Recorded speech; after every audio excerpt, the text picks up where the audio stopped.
Dia kata, ustaz, sekarang ni berapa ramai orang bukan sembah Allah pun sekarang ni. Syirik sekarang ni ramai. Orang masjid berapa banyak syirik. Oh, jam. Apa syiriknya bang? Banyak syirik ustaz sekarang ni. Kat mana? Celah mana kata syirik tu? Orang sekarang tak sembah Allah dah. Lepas tu yang semayang di masjid yang tadi yang maghrib, yang isyak subuh tu, dia lah tu. Sembah Allah lah tu. Tak, dia orang sembah jam. Sembah jam apa pula? Iyalah ustaz, kalau betul dia orang sembah Allah. A'udzu billahi minasyaitonir rajim. Muslimin muslimat yang dirahmati Allah sekalian. Tajuk kita seperti yang telah pun diwar-warkan, iaitu berkaitan tentang kebimbangan di akhir zaman.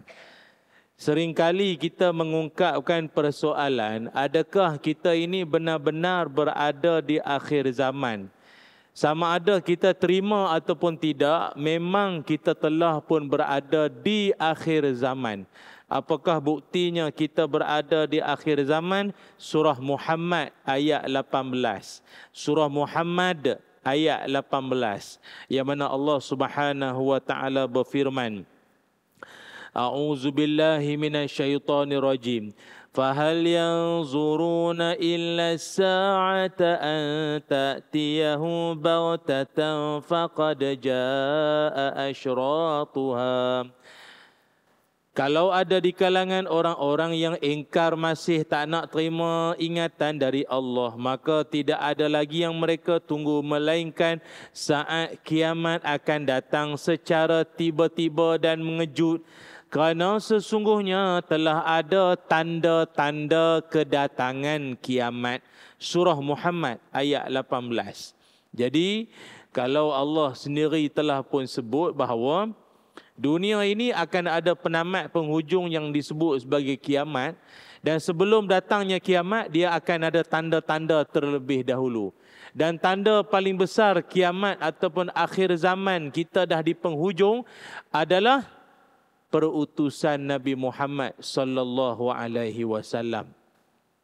Nabi Muhammad sallallahu alaihi wasallam bersabda, "Bu'istu ana wasa'ah kahataini." Sabda Nabi, diutuskan aku dengan berdentumnya kiamat adalah seperti ini. Nabi merapatkan dua jari Nabi yang mulia, jari telunjuk dan juga jari tengah. Dirapatkan. Artinya, aku diutuskan, ini kiamat macam ini. Kalaulah Nabi kata, aku diutuskan, ini kiamat. Oh, selang banyak jari. Lambat lagi. Itu yang berpoya-poya lagi tu. Lambat. Tapi, Nabi diutuskan 1400 tahun yang dulu. Dan ini kiamat. Berkembar. Artinya, kiamat ni is just around the corner lah. Dah tak lama lagi dah. Tanda-tanda cukup banyak.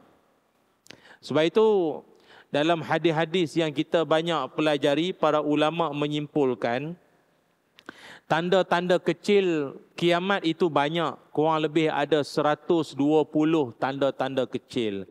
Dan kebanyakan tanda-tanda kecil ni pun telah banyak pun berlaku. Ibu melahirkan tuan. Seorang ibu melahirkan tuan. Maknanya anak tu nanti akan boleh bersikap memerintah maknya sendiri. Banyak dah berlaku dah. Kedua, manusia ataupun dahulunya pengembala kambing unta sibuk meninggikan bangunan-bangunan. Tuan-tuan kalau tengok tanah Arab sekarang ni, ngeri kita tengok, seram kita tengok. Dia punya tahap pembangunan dia itu luar biasa. Yang asalnya kawasan-kawasan tempat itu bernilai ibadah, telah beralih arah menjadi tempat yang lebih kepada pelancongan. Pelancongan. Banyak tuan-tuan. Banyak dah. Tinggi-tinggi bangunan satu hal. Lepas tu mewah-mewah pula tu. Kalau tuan-tuan berkesempatan lah. Banyaklah hotel-hotel di sana. Kalau di Mekah, Madinah tu. Kalau di Madinah tu ada satu hotel tu. Kalau tuan-tuan duduk buat umrah, berziarah bulan Ramadan, 10 malam akhir, ada satu hotel tu. Satu malam 12,000. Satu malam ya 12,000. 12,000 ringgit tuan-tuan. Balik tak tahu jadi apa dah. Satu malam tahu. Bukannya pekeh pergi 2 minggu tu 12,000, 1 malam 12,000. Itu 10 malam tak akhir. Kalau malam-malam biasa dia bagi diskaun lah 8,000 atau 7,000 1 malam. 1 malam. Itu. Jadi macam mana nak buat tuan-tuan? Inilah dia. Baik tu bila dah bayar mahal, takkan tak selfie, nunjuk ke orang. Jemput makan ya, rezeki dari Allah. Mohon doakan. Kau nak tunjuk kau banyak duit ke, kau memang rezeki dari Allah? Tu cerita lain. Dia ada sekarang ni ulama-ulama banyaklah bincang dalam kitab. Tapi kalau ulama kontemporari banyak menyebut, ada juga di akhir zaman ni dia panggil riak secara kreatif. Ada. Riak secara kreatif. Dia nak riak tapi tak nak nampak riak, tapi dia kreatif. Apa tandanya? Kadang kita pernah sembang kot dengan mana-mana orang. Kita tanya dia, abang anak ni adik-beradik berapa orang? Oh, adik-beradik saya ramai Ustaz, ada 7 orang. Oh, 7 orang. Tapi biasalah Ustaz, dalam 7 orang tu, saya bukan nak kata lah, mak pun harap saya je. Memang saya je lah kan. Saya pendapatan gaji bukan banyak pun, tapi saya je lah hantar mak, uruskan mak. Ya, saya bukan nak kata. Engkau katalah tu. Riak secara kreatif. Kenapa perlu jatuh ke orang? Kenapa perlu buruk ke adik-beradik yang lain di hadapan orang yang tak pernah kenal keluarga sendiri? Nah itu, syaitan ni terror tuan-tuan. Dia tahulah kita orang masjid. Dia tak kacau puak-puak yang memang grup dia. Ini yang nak jadi baik-baik ni semua. Oh, engkau baik cara itu, aku kacau engkau cara itu supaya engkau pun terjerumus sama juga. Riak secara kreatif. Kita tanya masjid ni cantik dengan kipas besar atas kepala. Indah, sedap, kapet baru, sedap semua. Oh, hebat masjid. Tengok ahli jawatan kuasa, program-program, catat organisasi, program, wah, takwim, semua hebat lah. Kita pun tanya, oh bagus lah ni program masjid nampak aktif ni, bagus ni. Tanda-tanda calon-calon dapat masjid cemerlang contoh ni. Alhamdulillah lah Ustaz, doa-doa lah Ustaz. Ujung tahun ni kita nak buat karnival. Kita buat karnival, maulid Nabi semua besar-besar lah. Kita panggil Habib, panggil itu ini. Oh, bagus. Tanya. Buat. Itulah Ustaz. Ustaz doa lah Ustaz ya. Moga-moga kami ni, yalah kalau, bukan nak kata lah, kalau nak harap AJK lepas.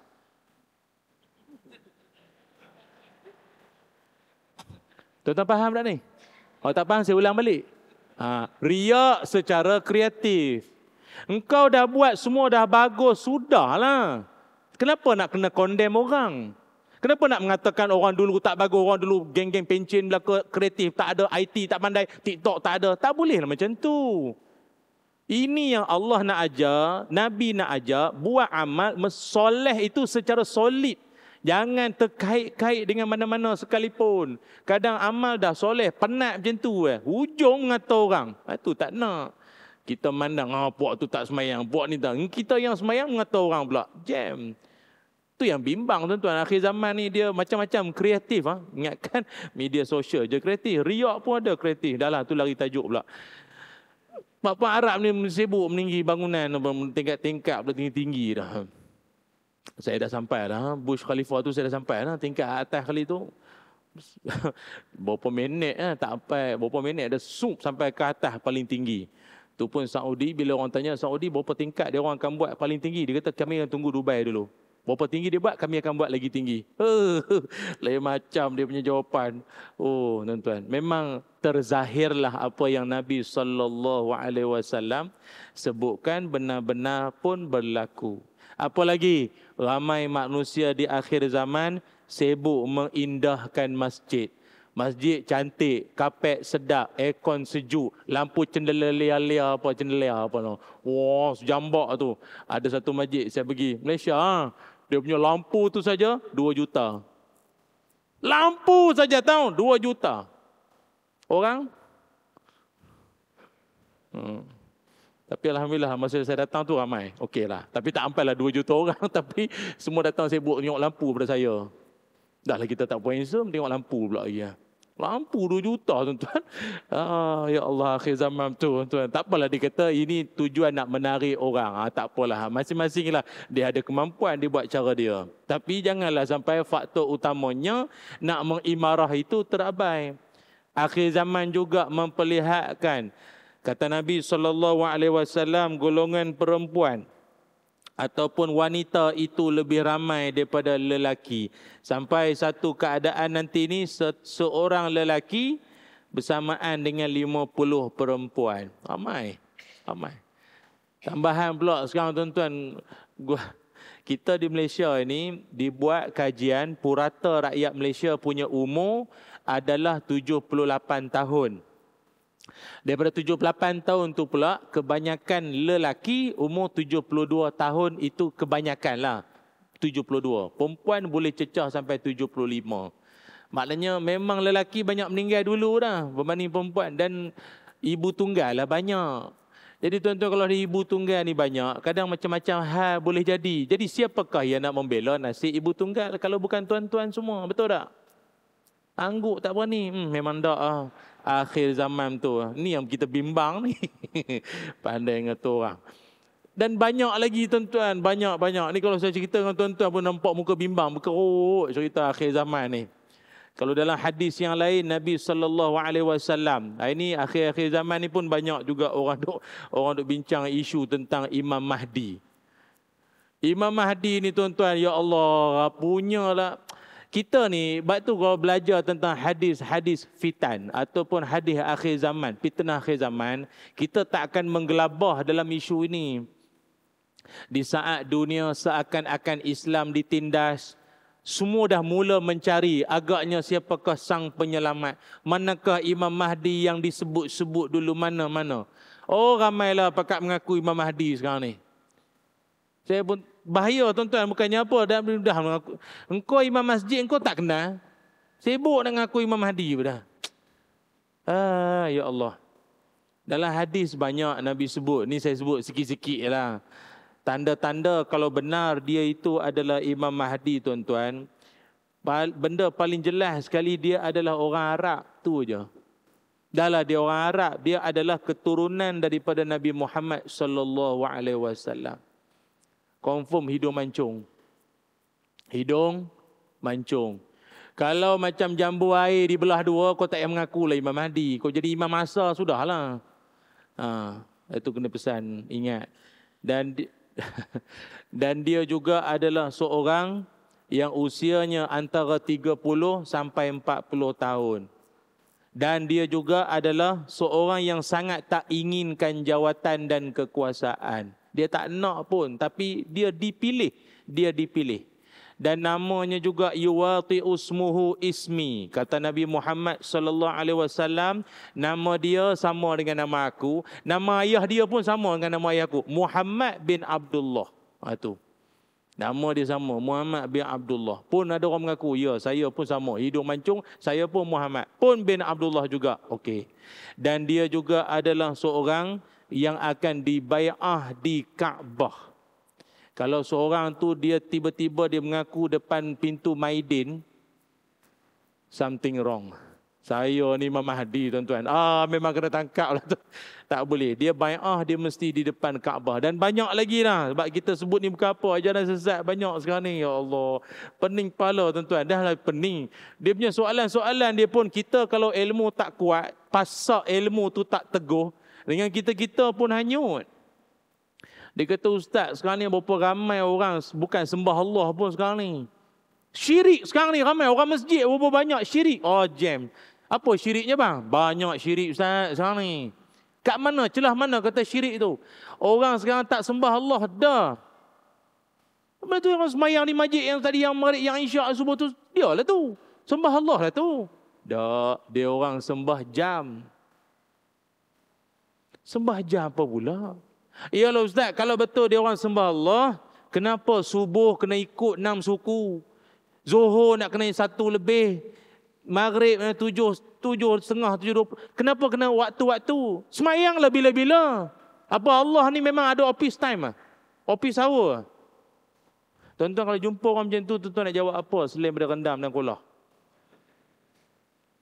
Dia boleh tanya. Tak, kalau sembah Allah, kenapa nak ada time? Kenapa? Rakaat lah tu. Subuh mesti 2, 4. Sembah Allah ni tak mengira rakaat lah, dia kata. Bahaya. Sebab tu, ini satu soalan, banyak lagi soalan. Saya ingat saya bawa tu dengan tuan-tuan berpening nanti. Jam. Sebab tu saya ingat, Akhir zaman ni banyak benda kena dipasakkan ilmu agar kukuh. Kalau tidak tuan-tuan, dengan kita sekali hanyut. Na'udzubillahi min zalik.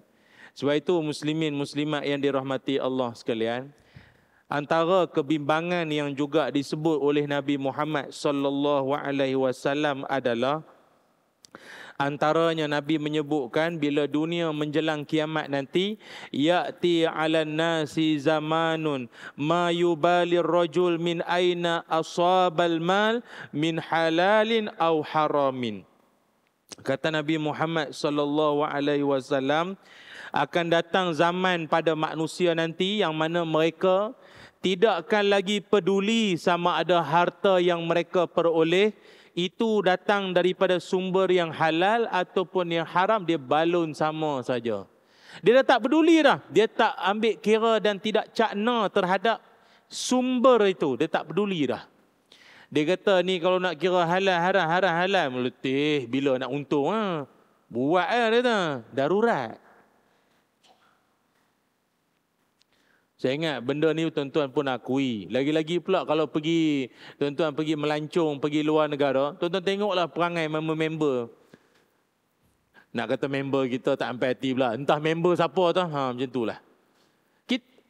Tourist guide, tu kan orang Islam. Dah bagi tahu siap-siap dah. Tuan-tuan semua, hotel yang kita duduk ni halal. So esok breakfast jangan risau, halal semua.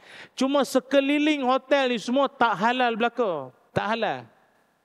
Jadi kalau nak beli makan ke apa, beli siap-siap kat mana kedai apa, bawa balik ke hotel. Jangan, betul ada seorang, tapi sedap, dia punya bau dia sedap, dia tumis tu sedap. Orang kata dah. Tapi ustaz, kita kan darurat. Allah Ta'ala, itu kan semua tu kan Allah Ta'ala cipta benda tu. Geram sungguh lah. Kadang yang cakap tu, janggut sampai pusat tu geram tu. Segenggam janggut. Cakap, ya Allah, boleh ikut Ustaz, boleh ikut. Benda boleh ejah. Kadang-kadang bila dia tanya macam tu, teringat saya yang Nabi sebut ni. Akhir zaman, orang dah tak peduli. Halal haram dah, makan lah. Mari setengah lain pula, terlalu menjaga pula. Ada setengah negara, dia walaupun contoh makanan tu makanan yang biasanya familiar dengan orang non-Muslim, tapi ada logo halal daripada jabatan agama tu, bolehlah makan. Ada logo halal tu, boleh makan. Makanlah, bismillah makanlah, dah ada perakuan lah. Dia boleh pergi sibuk tanya tukang masak, semayang tak?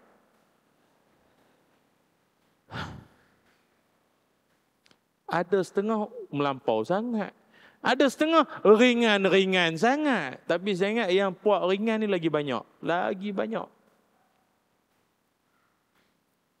Macam itu saya pergi ada satu negara tu. Banyak sangat kamera. Payah nak sebut kan, nanti saman pula negara tu nanti. Dia sidang media dah ni. Negara tu tuan-tuan, dia punya makanan tu, tuan-tuan jangan tanyalah halal tak halal. Melainkan tuan-tuan pilih package tu, package yang memang mesra Muslim. Senang. Tuan-tuan minta kak muat buat DIY sendiri-sendiri, buat pergi. Jangan gamble, pergi booking sendiri, sendiri. Jangan. Pasal ada setengah negara, babi tu tak semua yang haram. Yang haram tu, babi yang pink-pink tu. Warna pink, yang golek-golek, tu kan, yang gebu-gebu tu. Yang halal yang hutan, bagi dia itu organik. Macam ayam kampung kan, yang tu boleh, yang tu halal. Babi yang tu halal. Yang ping-ping, yang gebu-gebu ni, yang babi timbang ni, ini halal dia. Ini haram, tak boleh dia. Bagi dia punya makanan pun kadang, apa benda ni? La ilaha illallah. Jam. Ada pula satu lagi, dia punya pahaman dia, babi itu memang haram, tapi kalau disembelih itu halal.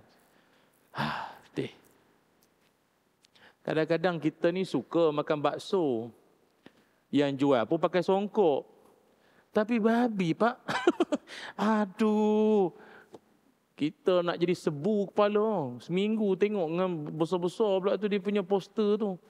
Ada member kata, ini aku duduk seminggu duduk sini. Kembang hidung jadinya. Ya Allah. Tapi ada juga kata, jadi kalau kita darurat boleh kot Ustaz. Kalau macam dalam hutan Ustaz, tiba-tiba dah tak ada apa nak makan, boleh kot. Dapat babi boleh kot. Punyalah banyak lagi tumbuh-tumbuhan, buah-buahan yang kau nak terekam sangat babi teringin sangat. Kenapa? Ini Nabi sebut akhir zaman manusia dah tak peduli halal haram, tak peduli lagi dah. Tambah dalam urus niaga, perniagaan, buat review yang benda tu tak sedap, claim kata sedap, overclaim. Oh terbaik, saya makan bau sekali, hilang semua. Jantung dah tak ada, kencing manis tak ada, semua tak ada dah. Kena kencing banyak tu. Lepas tu ambil duit hasil daripada pengakuan tipu. Orang makan habis berpenyakit semua. Apa pasal ni? Tak boleh macam tu. Banyak Nabi sebut. Apa lagi yang Nabi SAW sebut? Akhir zaman juga akan berlaku. Inna min asyratis sa'ah an yurfa'al ilmu wa yazharul jahlu wa yafshuwaz zina. Nabi SAW sebut tanda-tanda dunia menjelang kiamat juga. Ilmu akan diangkat. Apa makna ilmu itu diangkat? Iaitu biqabdil ulama. Iaitu Allah mematikan para alim ulama. Minta maaf lah tuan-tuan. Dia alim ulama, dia tak sama dengan mana-mana tokoh sukan, tokoh seni. Takkan sama. Maksudnya apa? Kalau hilangnya dia, pepatah Melayu kata apa? Patah tumbuh hilang ganti. Ulama tak sama macam itu. Kalau dia meninggal, nak cari ganti dia pula, anak sendiri belum tentu. Kadang-kadang saya ingat tuan-tuan pun pernah. Ayah dia tu atau tuan guru tu memang hebat. Huraian, tafsiran, hadis, dia baca penghayatan dalam bicara dia dengar. Kita dengar memang sayu sedap. Dan dia pun ada anak dia pun ustaz. Tapi bila ayah dia dah meninggal, kita panggil lah anak dia mengajar. Tak sama. Kan, tuan-tuan pun pernah jumpa kan? Anak darah daging tu bukan anak murid, anak sendiri. Kadang tak sama dengan penyampaian si ayah dia itu. Tu ulama dia lain. Meninggalnya seorang ulama nak ganti tu payah. Pelakon, penyanyi ramai. Kadang pelakon tu belum meninggal, ramai lagi pelakon lagi best pada dia. Sebab tu kau meninggal pun kadang orang ingat tak ingat. Macam tu ulama ni dia lain. Dah lah pula bila meninggalnya ulama tu Nabi sebut akan muncul pula puak-puak yang jahil. Yang mana mereka ini dahlah jahil satu hal, mereka akan bercakap dengan penuh kebodohan. Tuan-tuan kalau pergi umrah, berapa banyak mufti-mufti jalanan tuan-tuan akan jumpa. Tahu mufti jalanan. Tuan-tuan tanya, dia takkan senyap, dia akan jawab dengan penuh kebodohan. Jawab, dia menjawab ya. Bahaya tuan-tuan. Tak kira Melayu ke Arab, sama je. Itu. Lagi apa Nabi sebut? Ilmu itu diangkat. Wa yazharul jahlu, terzahirnya kebodohan. Berapa banyak tuan-tuan? Dulu orang bodoh susah nak detect dia ni bodoh tak bodoh. Tapi sekarang bukanlah kita kata senang, tapi macam tak payah nak sibuk-sibuk cari. Senang nak tahu siapa yang bodoh menerusi percakapan, komen di Facebook. Ingatkan cerdik sangat, muka handsome. Cakap-cakap dia itu penuh kebodohan. Saya ni walaupun tak pakai tudung, setahun 20 kali pergi umrah. Saya ni walaupun seksi macam ni, saya menyumbang untuk 10 buah masjid. Setiap masjid 100,000 saya bagi. Yang pakai tudung ada bagi sedekah. Tuan-tuan, macam mana? Okey ke? Dia kata dia pakai seksi, tapi dia banyak menyumbang untuk masjid. Yang tak seksi bagi apa? RM10 pun ungkit. Cakap tu, nampak tak? Ini Nabi sebut. Kebodohan akan terzahir. Baik itu bahasa budak-budak sekarang, bodoh itu memang percuma. Tapi jangan ambil semua. Tinggallah orang lain sikit. Semua dia nak ambil. Tak faham Kena ada TikTok ni baru faham. Kenapa sekarang ni ramai orang kencing manis? Sebab dia makan duit haram. Astaghfirullahalazim. Siapa makan Panadol masuk neraka.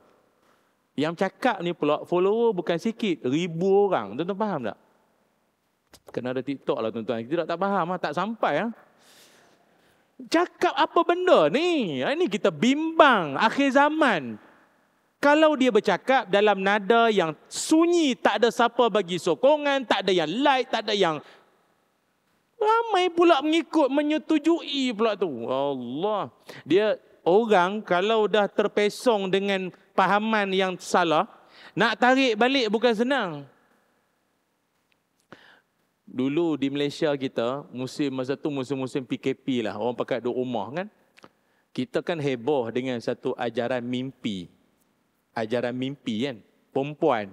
Seorang perempuan, dia selalu buat live, cerita mimpi-mimpi apa akan jadi tu kan. Dan akhirnya dia dah pun dimurnikan akidah dia, dah kembali ke pakai jalan lah. Follower dia tak ramai manalah. Saya dengar-dengar dalam Telegram, dekat mana-mana pun ada dalam 1,000 orang lah, 2,000, 3,000. Tok gurunya itu dah insaf dah. Anak murid dia masih berpegang lagi. Tuan-tuan faham tak maksud saya? Orang kalau terlajak perahu, terlajak jalan, tersilap langkah, boleh tarik balik. Tersilap pahaman akidah, nak tarik balik, payah. Dulu ada satu ajaran, yang sama juga, kurang lebih, pahaman kok mimpi, mempercayai, turun pada langit, belajar betapa di gua. Tok Guru, dia insaf dah. Dan siap Tok Guru, dia buat statement dengan anak-anak murid semua. Yang saya ajar selama ni semuanya tak betul. Jadi marilah kita kembali. Tahu dia orang cakap apa? Yang bercakap ni adalah syaitan. Guru kami yang sebenar sudah berada di syurga. Astaghfirullah. Nampak tuan-tuan? Macam mana nak buat? Sebab itulah kita syukur pada Allah Ta'ala. Kita Malaysia ada JAKIM, ada Jabatan Agama. Selangor kita ada JAIS. Sangat memantau guru-guru yang datang mengajar ni. Sekali dia salah ajaran tuan-tuan, orang pegang itu lama. Oh ya Allah. Dia tak nak balik tu satu hal. Pemurnian akidah tu bukan senang. Ustaz-ustaz kita tu dia ancam bunuh. Kan ada negeri kan. Penguat kuasa kena tembak di rumah. Gara-gara kerana nak membantah ajaran sesat. Na'udzubillah min zalik. Apa lagi tuan-tuan? Nabi SAW sebut juga wa yazharul jahlu, kebodohan terzahir, wa yafshu waz-zina, dan berleluasanya perlakuan zina. Zina itu di mana-mana tuan-tuan berlaku. Ada statistik yang saya dapat ni pun agak tak up to date lah yang masa terkini. Tapi dahulunya saya pernah dapat satu dapatan ni, jumlah ini pun membimbangkan kita. Anak tidak sah taraf di Malaysia ni bukannya sikit tuan-tuan. Dibuat kajian dalam setahun ada 257,411 orang. Maknanya penzinaan itu berlaku kurang lebih setiap 20 minit sekali. Ataupun lahirnya anak-anak luar nikah, dulu orang panggil kan, kasar katanya, anak tidak sah taraf. Itu dalam beberapa minit sekali lahir. Dibunuh, ada yang dilempar, hantar jadi anak angkat dan macam-macam lagi.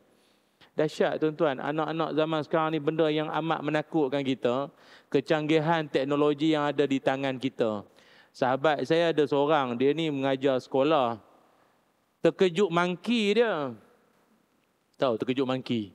Terkejut baruk lah. Terkejut monkey wal chimpanzee lah.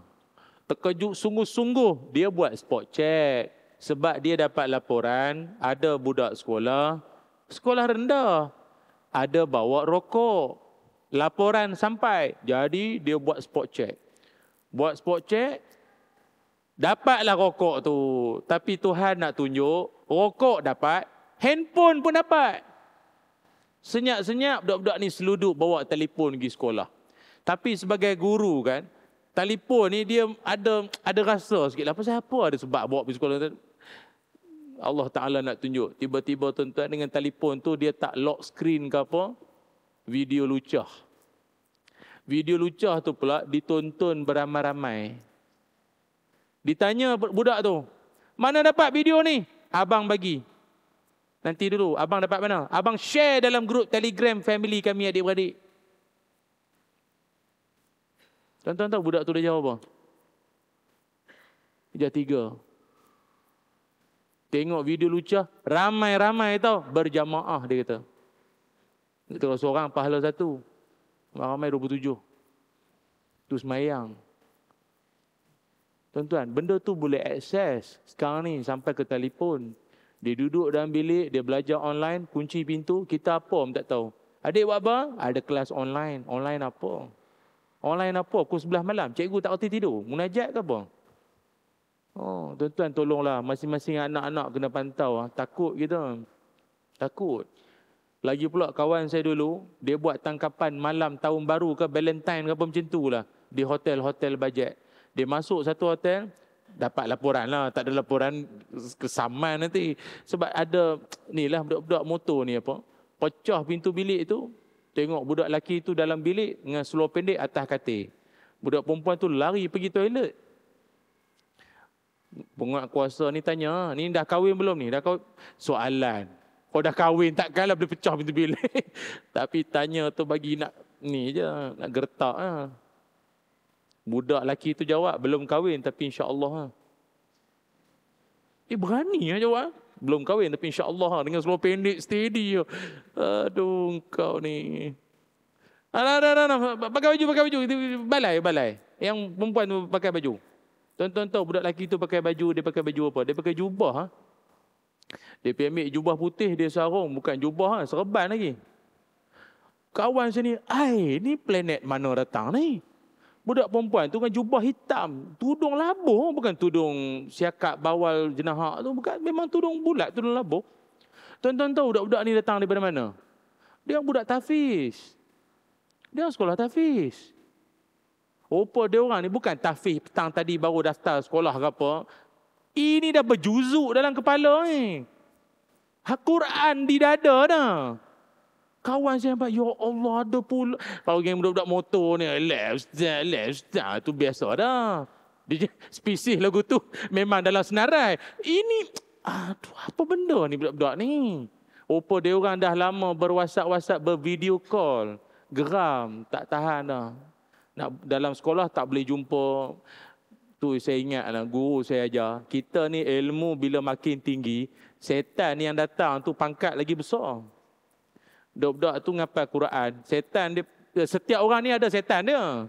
Penceramah ada setan dia. Orang masjid pun ada. Tu imam ada setan dia. Semua ada masing-masing. Ada setan belakang. Cuma pangkat lah. N17, 44, 52 jusa. Dia ikut tahap lah. Oh malam ni dapat ilmu baru. Ilmu lagi upgrade. Lagi setan datang lagi. Lagi besar punya pangkat. Dahsyat tu. Quran dalam dada lah. Ilah Allah. Takkanlah masa nampak perempuan tu. Auzubillah minasyaitonir rajim. Takkan tak terlintas tak. Dia lagi kuat datang. Kawan saya pula. Dia pula pakai t-shirt. T-shirt pula tak nampak macam ustaz lah. Seluar jeans semua. Dia tangkap orang pakai jubah. Masa turun hotel, tu orang confused. Ni siapa tangkap? Macam terbalik. Ya Allah. Sebab itu saya selalu berpesan di mana-mana. Anak-anak kita masuk sekolah agama, bagus. Belajar di institusi agama, bagus. Tetapi itu bukan jaminan dia akan terselamat daripada fitnah akhir zaman. Kita ikhtiar. Hujung sudahnya ketentuan Allah juga dan kekuatan iman anak kita itu. Sebab itu malam ini saya akan kongsikan kepada tuan-tuan semua, apakah benteng iman seseorang dikala dunia yang sangat mencabar, anak-anak yang dijauh dari pemerhatian mak bapak di asrama di luar negara. Apakah benteng iman untuk anak-anak kita? Semuanya akan kita rungkaikan selepas ini untuk kita berikan laluan pada azan isyak. Dan jangan ke mana-mana. Wallahu a'lam. Muslimin muslimat yang dirahmati Allah sekalian. Kembali kita menyambung tajuk kita malam ini, kebimbangan umat akhir zaman. Saya mohon izin pihak masjid untuk saya menyambung sikit sahaja lagi bicara saya pada malam ini. Moga-moga mencapai matlamat dan juga mencapai kepahaman bersama insya-Allah. Hadirin hadirat yang dirahmati Allah sekalian. Seperti yang saya sebutkan tadi, dalam banyak-banyak situasi suasana akhir zaman yang telah disebut oleh Nabi Muhammad sallallahu alaihi wasallam terlalu banyaklah kalau nak dihuraikan, tetapi sekurang-kurangnya sebagai benteng keimanan kita dalam suasana di akhir zaman yang tak terbendung oleh kita lah. Sebab perkara ini pun disebut oleh para ulama sendiri. Dalam hadis pun Nabi ada sebut. Nabi mengumpamakan aku ini adalah umpama seperti seorang yang menghalang, seseorang yang cuba nak halang binatang-binatang kecil, serangga kecil yang terbang pergi ke api. Kan? Ada binatang-binatang kecil, kalau ni apa hujan ke apa kan, kelkatu apa kan, suruh pergi ke lampu. Binatang-binatang kecil tu semua nak pergi ke api. Jadi aku ini, kata Nabi, umpama orang yang nak halang binatang tu, janganlah pergi. Memanglah nampak cantik, terang benderang cahayanya. Engkau kalau pergi, engkau tak kembali dah, mati nanti. Hancur. Jadi aku ni cuba nak halang lah. Nak halang. Tapi itulah manusia akhir zaman. Halang ke atas, dia mari ke bawah. Halang ke bawah, dia mari kuat. Nak juga ke kehancuran tu. Pesan dah yang itu haram. Ya Allah, kacau bini orang, suami orang, benda-benda macam tu meruntuh, meroboh keluar rumah tangga keluarga. Nak juga ke arah itu. Penyendal, penyondol, tak tahulah apa istilah apa. Nak juga, kenapa? Orang kata apa?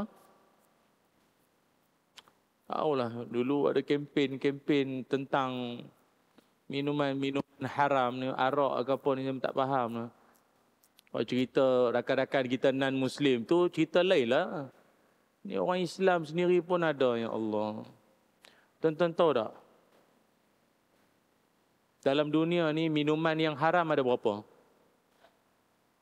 Yang haram dalam dunia ni, minuman ada berapa? Ada berapa? Ada? Menung je.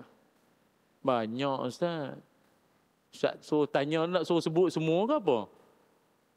Dia minuman haram ni ada 3. Pertama, yang memabukkan. Kita tahulah memabukkan. Asal mabuk haram. Yang keduanya, racun. Walaupun dia minuman, tapi kalau dia racun, tak boleh.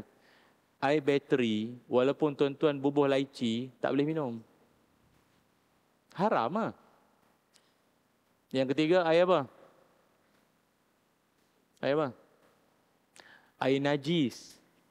Air longkang tu, walaupun tuan-tuan letak cincau, haram minum. Letak straw tu. Kan? Ada ulama tambah lagi satu. Air yang haram, air apa? Air curi. Ini masjid bagi untuk saya tau. Ini saya punya. Contoh, semua dah risau Allah baru nak ambil berkat, dia kata janganlah. Air curi. Walaupun cok halal jakim, tapi kalau diperoleh dengan cara curi, haram. Dalam dunia ni 4 je air yang haram. Halal? Yang halal.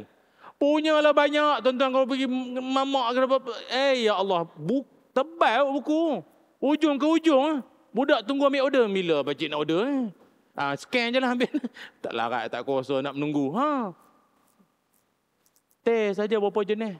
Teh tarik, teh obeng, teh sarbat, teh sur, semua ada. Jus, berapa jenis jus? Ya Allah, kenapalah punya banyak yang halal. Yang haram juga yang kau nak. Kenapa? Dah sekarang ni ada pula sibuk nak pegang anjing pula lah ni. Banyak binatang halal kan? Tak tahulah apa. Dulu ada penyakit anjing gila tau. Yang kita takut sekarang ni, gila anjing. Dah, tu je lah tuan-tuan. Banyak tak faham ni, tak apa. Jadi, apakah benteng? Aduh, ya Allah. Ni tuan-tuan. Oh, patutlah dia buat muka penceramah dekat banner tu kerut sangat. Ya Allah, apakah benteng keimanan kita tuan-tuan untuk setidak-tidaknya kalau tak dapat nak mengatasi semua isu ini, sekurang-kurang dia jadilah benteng lah juga. Kalau kata musim Covid kan pakai mask. Pakai mask kan? Kan ada orang kata apa? Pakai mask, tak pakai mask mati sama. Janganlah gitu. Ikhtiar. Kurang-kurang adalah benteng. Benteng. Kau nak pakai 6 lapis pun terpulang lah.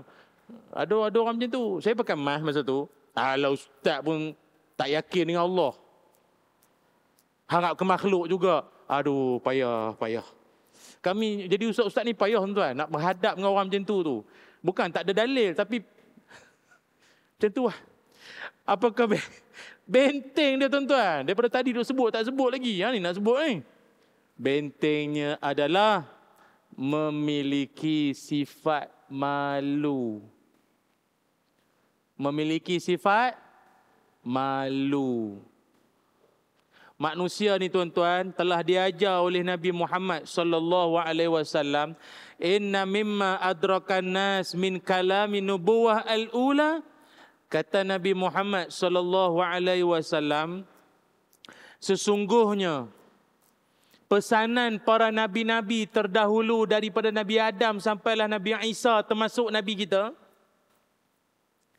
iaitu mengulang-ulang benda yang sama. Pesanan dia adalah pesanan berkait dengan apa?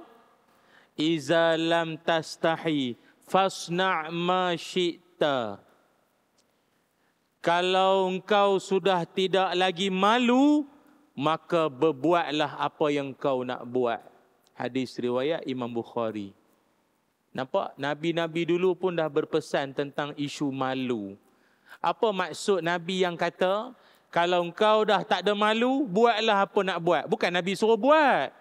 Nabi nak bagi gambaran, seseorang kalau rasa malu dah tak ada, berapa banyak benda jahat dia akan buat. Malu tak ada. Orang kalau ada malu, rasuah tak akan ambil. Didakwa, dihadapkan, itu cerita lain. Belum buat, baru terlintas pun tak gamak nak buat. Malu. Orang kalau ada malu, tak tergamak nak maki hamun, mengutuk orang. Pasal dia tahu dia pun tak setara mana nak mengatur orang.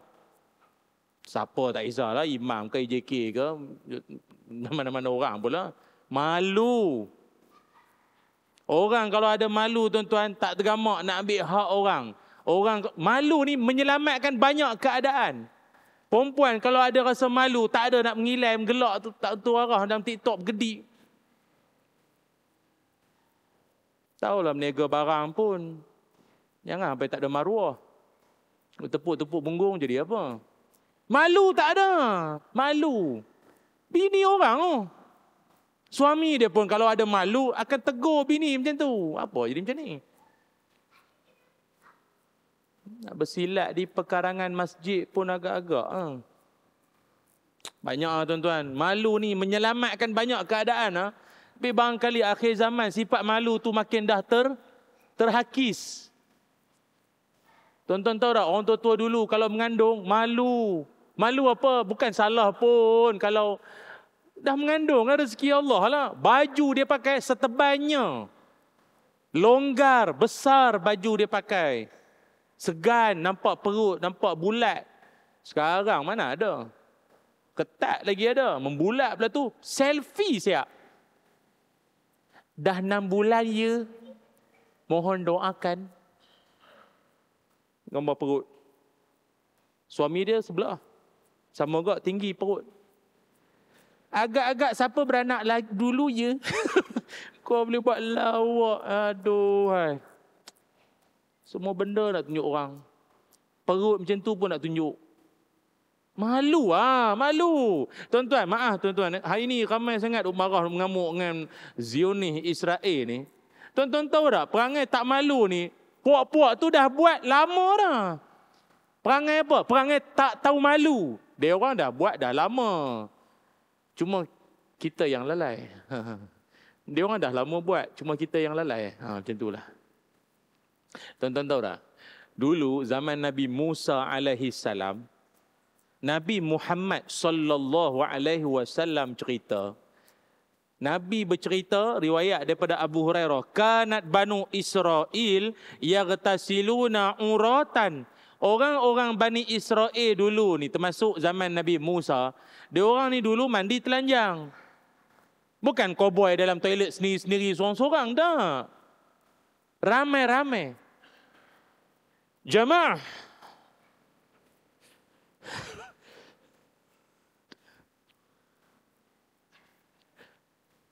Tuan-tuan pernah masuk sauna? Tak payah poyo lah tuan-tuan. Nak angguk tak angguk. Lem muka. Kan aku angguk kan tu lah. Macam sauna, pusat sauna untuk kesihatan lah kan. Yang elok, yang patuh syariah ni. Malaysia ni banyak. Tapi kita ni jenis sauna pakai towel. Pakai towel kan. Duduk ramai-ramai lelaki duduk pocongok tu. Luar negara mana ada towel? Ustaz, dia orang ni tak malu ke Ustaz? Mana nak malunya? Bagi dia. Kita serupa. Sama. Kan? Spek sama. Spek JKR sama. Kan? Faham tak? Kan? Twin, double twin ke apa, tak tahulah. Kan? Ya, kita sama lah. Dia macam tengok benda tu, macam tengok siku, tengok jari. Itu lah. Dah benda tu dah jadi biasa. Yang terkejut nak tengok ni pasal tak pernah nampak. Dia orang dah biasa. Baik itu kalau di luar negara, siap ada pantai yang diharamkan.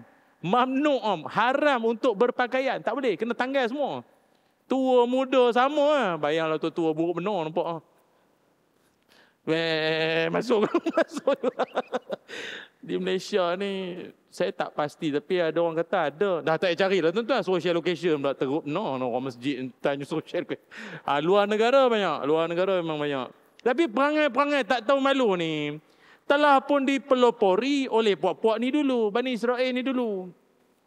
Sampai tahap dalam ramai-ramai duk mandi telanjang tu yang tak join Nabi Musa. Sampai dia orang tuduh Nabi Musa tu ada penyakit kelamin. Musa tu kalau sihat sangat dia punya tu. Dia tak mandi yang kita. Dia punya tu ada penyakit tu. Bayanglah tuan-tuan, pendakwah zaman dulu. Pendakwah zaman dulu. Dalam seluar pun dia orang bincang dalam grup. Sekarang kalau ustaz penceramah sampai lambat, sembang dalam grup tu benda biasa. Dalam seluar tu dia orang bincang dalam grup. Ya Allah, teruklah siapalah admin tu.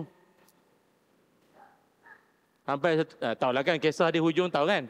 Lain kali Allah Ta'ala nak tunjukkan kekuasaan Allah, maka Allah Ta'ala ketika itu Nabi Musa tengah mandi, batu yang tempat Nabi Musa sangkutkan pakaian semua tu, mau lari baju Nabi Musa. Nabi Musa kejar sambil tutup ni lah dengan kain lah, tutup. Tapi berlari, lintas kawasan puak-puak yang tengah marilah bergoyang, betul lah. Tak tahu lagu apa kan, ramai-ramai duduk tu.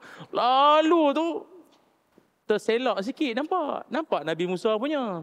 Dalam ramai-ramai dia orang tu nampak. Sampai dia orang cakap, sampai dia orang kata apa? Sampai dia orang kata, ada setengahnya mengatakan bahawa selama ini wallahi ma bi Musa min ba'sin. Demi Allah, Musa tak seperti yang kita dakwa selama ini. Dia punya tu sihat walafiat, elok pun. Dalam setengah riwayat lain kata, demi Allah, Musa punya lagi handsome dari kita punya. Sampai macam tu lah dia orang bincang, tak malu. Jadi marilah kita ambil iktibar tuan-tuan. Nak jadi manusia yang insya-Allah iman kita dibentengi dengan malu. Malu bukan sekadar sifat makhluk. Tidak keterlaluan kita sebut. Allah juga bersifat malu. Allah pun ada malu. Bagaimanakah malunya Allah Subhanahu wa taala itu? Dalam satu hadis Nabi Muhammad sallallahu alaihi wasallam, Nabi menyebutkan, Innallaha azza wa jalla hayyun sittirun yuhibbul haya wa satra fa idza ightasala ahadukum falyastatir. Sungguhnya Allah Ta'ala itu maha malu dan maha menutupi. Allah cinta kepada sifat malu dan tertutup.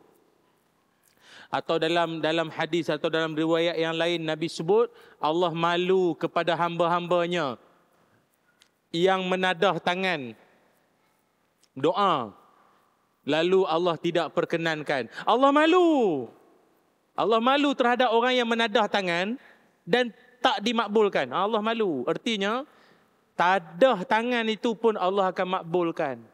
Sebab itu kata ulama, antara orang yang berdoa, antara yang tadah dengan tak tadah, yang menadah itu lebih cepat makbul berbanding yang tak tadah. Nabi sebut. Yang menadah tu, Allah malu.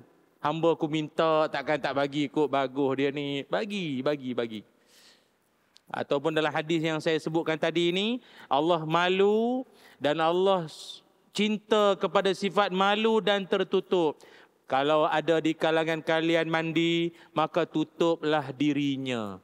Dia sebab Allah Ta'ala dan Nabi ajar supaya walaupun sendirian nak kena tutup, bukannya apa?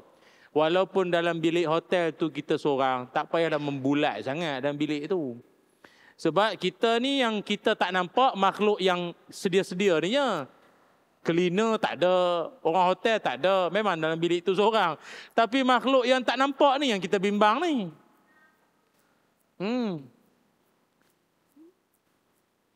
Jin lah. Nyamuk buat apa? Dia kata nyamuk pun tak. Nyamuk buat apa? Malu nyamuk. Nyamuk buat apa? Dia tak heran. Jin lah masalah ni. Jin ni tuan-tuan, dia... Sebab tu Nabi ajar, kalau masuk tandas, sebelum membuka pakaian, ada baca. Jangan main buka macam tu. Sebab, kadang-kadang tak dinafikan, banyak insiden berlaku dalam tandas. Wallahu a'lam lah, gara-gara angkara jin ke apa, kita pun tak tahu. Tapi tuan-tuan banyak kan dengar.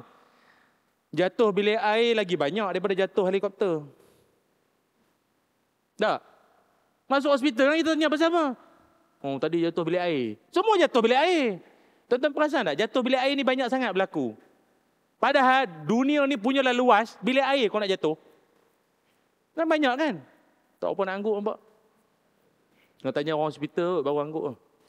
Banyak jatuh bilik air banyak. Kita orang Islam dia ajar. Lepas tu Nabi SAW, Nabi kalau masuk toilet, kata sahabat, Nabi punya doa panjang. Kalau masuk toilet, panjang doa Nabi. Punya ancaman di toilet tu macam-macam boleh jadi. Tapi tak panjang tu hal lain lah cerita pasal adab masuk toilet semua tu. Tapi membuka pakaian tu daripada diintai oleh makhluk-makhluk jin ni. Apa bacaan dia? Nak tulis-tulis saya share. Nabi SAW, Nabi sebut dalam satu hadis, satru ma baina a'yunil jin wa aurati bani Adam iza dakhala ahaduhum al-khala. Nabi kata engkau kalau masuk toilet lah, membuka pakaian, maka ayat ini akan menjadi pembuta kepada makhluk-makhluk jin itu. Apakah ayatnya? Yang tulis-tulis lah, yang nak ikut saya baca ikut lah. Ikut Bismillah. Itu je. Bismillah je lah tuan-tuan. Loh itu je Ustaz. Itu je lah. Dah Nabi kata Bismillah. Takkan saya nak mandai-mandai pula. Senang kan? Senang kan? Bismillah. Seluar. Bismillah. Dengan membaca Bismillah, dia akan menjadi pembuta kepada mata-mata jin. Jin ni ada jin jantan, jin betina. Dia mengintai tuan-tuan jantan. Yang nak mengintai tu betina. Abang Haji handsome-nya. Bismillah. Aduh. Kasim selamat. Ya Allah. Buta terus. Cocok mata pula. Bismillah punya bahasa. Zap. Kena cocok mata. Tapi biasanya yang takut dalam bab ni orang perempuan lah. Sebab jin jantan yang menengok dia. Bagi tuan-tuan ni terpulanglah nak baca ke tak. Pasal saya ingat jin tu pun menyesal tengok badan tuan-tuan ni. Bulu ketiak macam penyapu. Aduh, menyesal pula. Tak baca, tak apa aku. Pergi baca, pilih ambil pahala sunnah. Muslimin, muslimat yang dirahmati Allah. Yang dirahmati Allah sekalian. Itu Allah Ta'ala. Ya Allah, Allah Ta'ala sendiri maha kuasa segala maha. Pun ada malu. Yang tak ada apa ni Allah. Kalau tak ada malu. Turun sikit. Nabi Muhammad SAW pun juga pemalu. Nabi kita sangat pemalu. Kata Abu Sa'id Al-Khudri radhiyallahu an, kana Rasulullah sallallahu alaihi wasallam ashadda haya min al-'idhra fi khidriha. Kata sahabat Nabi Abu Sa'id Al-Khudri radhiyallahu an, Nabi Muhammad sallallahu alaihi wasallam ni punyalah pemalunya Nabi itu mengalahkan anak dara pingitan. Dia kalau bahasa-bahasa ni sedap kita dengar. Pemalunya Nabi itu mengalahkan anak dara pingitan. atau gadis pingitan. Apa makna anak dara gadis pingitan?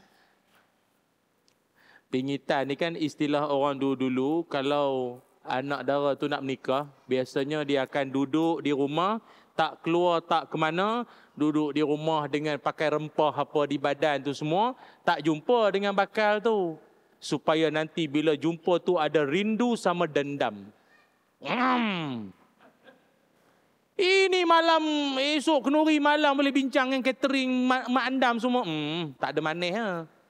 Pergi bincang pula naik kereta sekali. Orang dulu dia jaga. Pingitan. Dia duduk kepung dalam rumah. Tak bagi pergi mana-mana. Tempah kat kahwin pun sekali. Macam mana? Dia ada malu. Nabi lebih daripada anak dara pingit. Oh, Allahu Akbar. Tak boleh bayanglah pemalunya Nabi sallallahu alaihi wasallam. Nak cakap tak berani. Cakap pun cakap yang perlu-perlu sahaja. Alangkah mulianya umat Muhammad kalau semuanya ada perisai malu dalam diri. Pengantin hari ini mana nak ada malu dah tuan-tuan. Cameraman tu dia boleh arah. Yang arah tu bukan pengantin lelaki, perempuan. Bayar mahal. Tegak. Melintang sikit. Tuan-tuan tahu tak, nenek-nenek kita dulu, mak-mak kita dulu, cuba tengok gambar pengantin dia orang dulu. Semua monyok. Macam kahwin kena paksa. Betul tak? Tak tengok kamera lah. Banyak tengok kamera. Gambar kuning-kuning tu kan. Mana tengok kamera mana tak tengok. Taklah ada setengah zaman tu tak bertudung lagi kan. Dengan bercabang. Pengantin sekarang. Steady yo. Tambah dulu pula akad nikah perempuan dalam bilik. Dulu kan. Tengok video-video lama dulu. Perempuan dalam bilik akad nikah. Sekarang kat luar dah. Tu takut satu hari nanti duduk sebelah tu imam ya. Cepat imam lambat banyak tanya orang lepas tu ni. Ya Allah. Lepas tu pula malu dah tak ada akad nikah dalam masjid. Baguslah nak ambil barakah masjid. Adab dalam masjid tak jaga. Kawan saya ramai imam-imam duduk cerita. Dia kata kadang tu ada pengantin tu. Tak tahulah dia orang ni semayang apa. Tadi tu masjid ke apa. Rasa baru tadi bersalam batal. Dah semayang. Lepas tu semayang. Pengantin lelaki tu yang best tau. Dia kata ustaz. Dalam masjid ni. Ustaz. Kiblat mana?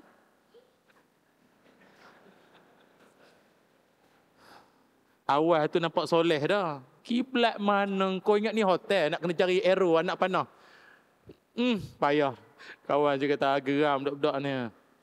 Malu lah. Tak apalah. Kita berbaik sangka masjid tu cantik sangat. Sampai mihrab mana satu tak nampak. Tak apalah. Ingat Nabi SAW sangatlah pemalu. Apa lagi tuan-tuan? Sebab itu kita diajar dalam hidup malu mesti ada. Cuma orang tua-tua berpesan. Malu ini dia mesti bertempat pula. Malu kena bertempat. Kata orang tua-tua. Takut biar bersebab. Malu biar bertempat. Tu kena ingat. Pemalu semua benda. Suruh jadi imam malu, suruh pegang jawatan kuasa malu, suruh cakap malu. Tak boleh lah macam tu. Tambahan pula, kita sama sekali jangan malu khusus dalam bab apa? Dalam bab menuntut ilmu. Kata para alim ulama, la yanalul ilma mustahyi wal mustakbir. Ilmu susah nak diperoleh pada dua orang. Maknanya dua orang ini ilmu payah nak dapat. Siapa? Pertama mustakbir. Apa mustakbir?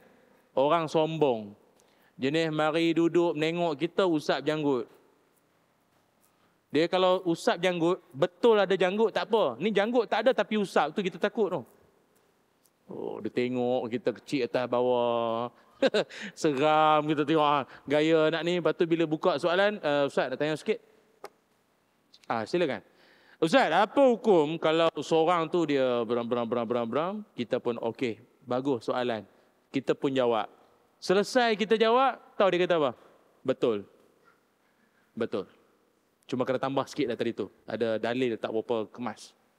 Wah, dia mau tunjuk. Saya pernah kena tuan-tuan, Depan-depan orang semua. Tapi kita pun faham lah. Manusia ni macam-macam. Tapi kata ulama, orang kalau datang dengan perasaan sombong, dia balik tak akan dapat ilmu.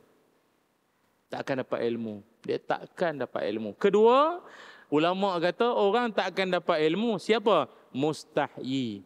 Orang yang sangat pemalu. Pemalu. Jenis kalau masuk majlis ilmu, sibuk mempersilakan orang. Sila. Afdal. Sibuk mempersila orang ke depan. Dia nak belakang. Tapi tuan-tuan yang belakang tu saya faham lambat datang, tak apa. Balik kerja lewat, tak apa. Bukan tak nak ke depan. Saya tahu ramai nak ke depan. Tak faham, tak apalah. Jadi sebab itu dia orang kalau malu, ilmu payah dapat. Sebab itu kalau tengok di kalangan sahabat-sahabat Nabi pun, ada setengah-setengah soalan-soalan yang kita kalau dengar, tergamak ke nak tanya soalan macam tu. Tak, sahabat Nabi ilmu tak ada malu, direct tanya. Apa contoh soalan? Pernah di zaman Nabi SAW dulu, ada orang tanya pada Nabi SAW, riwayat daripada Sayyidatina Aisyah, ada seorang tu dia tanya kepada Nabi, dia kata, "Ya Rasulullah, saya ada member, saya ada sahabat." Itu biasa. Dia nak tanya, tapi dia kata orang yang tanya. "Ya Rasul, saya ada member, saya ada kawan. Kawan saya ni, dia dan isteri dia, hubungan suami isteri lah. Aktiviti co-curriculum, pendidikan jasmani." Faham tuan-tuan ni? Banyak budak bawah umur ni, orang balik tanya pula nanti. Jadi, masa dia orang tengah bersama suami isteri itu, ketika nak menghabiskan pusingan balapan ke Ustaz? Orang cakap pusingan itulah orang kahwin, faham lah. Dan ketika itu, suaminya itu mengeluarkan air maninya di luar. Itu dipanggil sebagai azal. Azal, mengeluarkan air mani itu di luar. Maka adakah dia perlu mandi? Mandi wajib lah. Dia kena mandi tak? Sahabat ni tanya Nabi tu. Patut soalan macam tu PM tepi lah. Berdepan. Segan kan benda-benda macam tu? Tak. Dalam ilmu, jangan malu. Kalau tidak, hidup dalam kejahilan nanti. Dia tanya direct. Maka Nabi SAW, Nabi tuan-tuan sebagai guru, mentor, murabbi, Nabi punya jawapan cukup hebat. Bagi kita barangkali mungkin Nabi akan, apa soalan? Tanya belakang-belakang, depan ramai orang ni. Masa tu Aisyah sebelah. Aisyah kat sebelah. Dia sedap benda-benda ni memang man to man. Ni sebab ada Aisyah buat kopi jap. Ni soalan ni belakang ni hal lelaki ni. Tak. Dengan Aisyah duduk di sebelah, sebab yang riwayat hadis ni Aisyah. Aisyah dengar. Kata Nabi SAW, "Inni la fa'alu zalika ana wa hazihi summa taghtasilu." Kata Nabi Muhammad SAW, sesungguhnya aku dan wanita ini, aku dan Aisyah, aku dan perempuan ini pun buat benda yang sama. Dan kami mandi.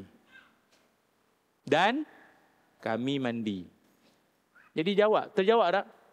Terjawab. Nabi jawab clearly. Begitu jelas, terang bersuluh. Tak ada nak lindung-lindung. Yang tanya pun secara tak ada malu tu, tepi dulu.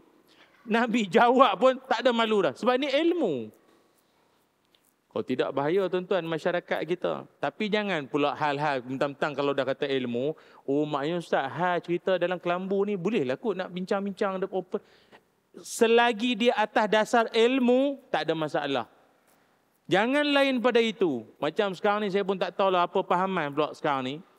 Duk mempromosikan alat apa ni, kuat-kuat nak kuat apa ni.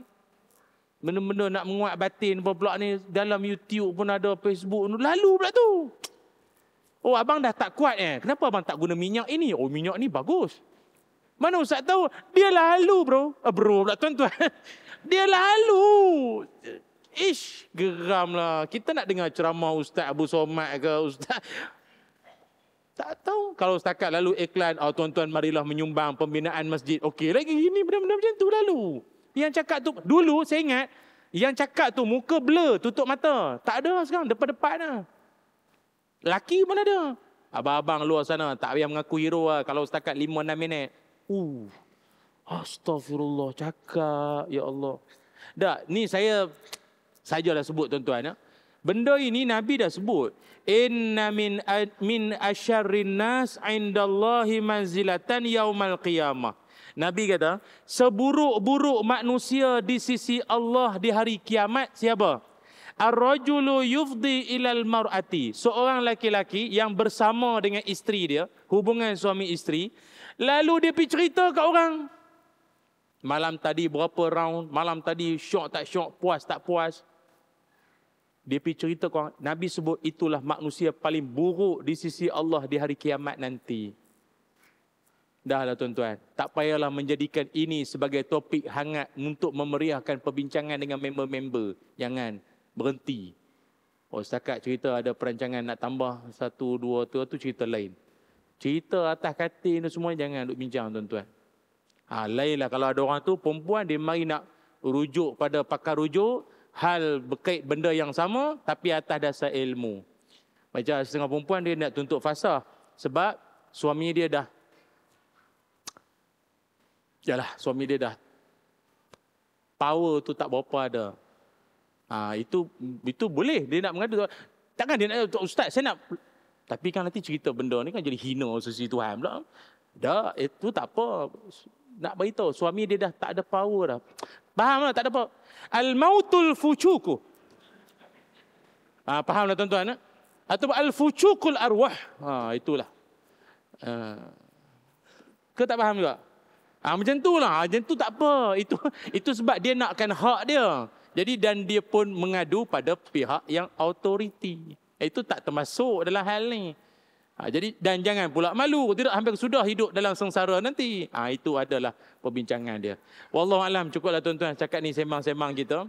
Saya pun tak tahulah apa yang tuan-tuan faham, tapi harapnya tuan-tuan dapatlah sesuatu untuk kita menjadi sebagai benteng di akhir zaman yang terlalu mencabar ini, lagi-lagi pula generasi anak-anak kita ini yang tanpa ilmu, tanpa iman dan nasihat yang tak pernah putus dari mak bapak, kita bimbang apakah akan jadi masa depan mereka nanti.